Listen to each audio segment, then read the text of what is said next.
Chapter 3. I started in on Winn-Dixie right away, trying to clean him up. First, I gave him a bath.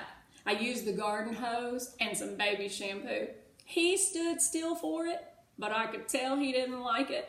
He looked insulted, and the whole time, he didn't show me his teeth or wag his tail one time. I wonder why he was insulted that he was being bathed. Don't we want to be liked just the way we are? Not have to clean up for anybody, just be ourselves. That's good. After he was all washed and dried, I brushed him good. I used my own hairbrush and I worked real hard at all the knots and patches of fur stuck together. He didn't mind being brushed. He wiggled his back like it felt real good. The whole time I was working on him, I was talking to him and he listened. I told him how we were alike. See, I said, you don't have any family and neither do I. I've got the preacher, of course, but I don't have a mama. I mean, I have one, but I don't know where she is. She left when I was 3 years old. I can hardly remember her. And I bet you don't remember your mama much either. So we're almost like orphans. Winn-Dixie looked straight at me when I said that to him, like he was feeling relieved to finally have somebody understand his situation. I nodded my head and went on talking. I don't have any friends because I had to leave them all behind when we moved here from Watley. Watley's up in North Florida. Have you ever been to North Florida? Winn-Dixie looked down at the ground like he was trying to remember if he had. You know what? I said, ever since we moved here, I've been thinking about my mama extra hard, more than I ever did when I was in Watley. Winn-Dixie twitched his ears and raised his eyebrows. I think the preacher thinks about my mama all the time too. He's still in love with her. I know that because I heard the ladies at the church in Watley talking about him. They said he's still hoping she'll come back. But he doesn't tell me that. He won't talk to me about her at all.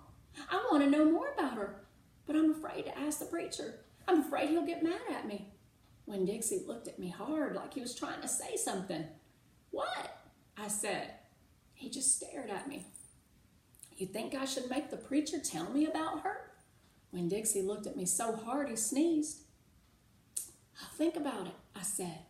When I was done working on him, Winn-Dixie looked a whole lot better. He still had his bald spots, but the fur that he did have cleaned up nice. It was all soft and shiny. You could still see his ribs, but I intended to feed him good, and that would take care of that. I couldn't do anything about his crooked yellow teeth because he got into a sneezing fit every time I started brushing them with my toothbrush. Oh my goodness. And I finally had to give up. But for the most part, he looked a whole lot better. And so I took him into the trailer and I showed him to the preacher. Daddy, I said. He said. He was working on a sermon and kind of muttering to himself.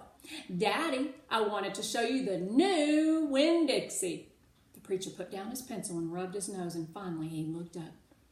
Well, he said, smiling real big at Winn-Dixie. Well now, don't you look handsome?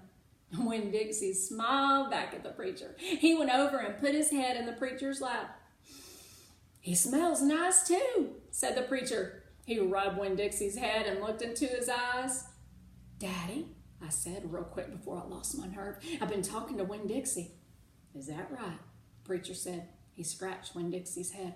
I've been talking to him, and he agreed with me that since I'm 10 years old, you should tell me 10 things about my mama. Just 10 things, that's all. The preacher stopped rubbing Winn-Dixie's head and held real still. I could see him thinking about pulling his head back into his shell. 1 thing for each year that I've been alive, I told him. Please. Winn-Dixie looked up at the preacher and kind of gave him a nudge with his nose. The preacher sighed. He said to Winn-Dixie, I should have guessed you were going to be trouble. And then he looked at me. Come on, Opal, he said. Sit down, and I will tell you 10 things about your mama. That's so sweet. I don't know if any of you guys can make a connection with the book if either your mom or your dad's not there, and maybe you know where they're at or don't know where they're at. It's a good thing to know where we we came from and who we are kind of helps shape us a little. Life shapes us a little. Our choices shape us a little. So, I like that. He's going to tell her 10 things about her mama.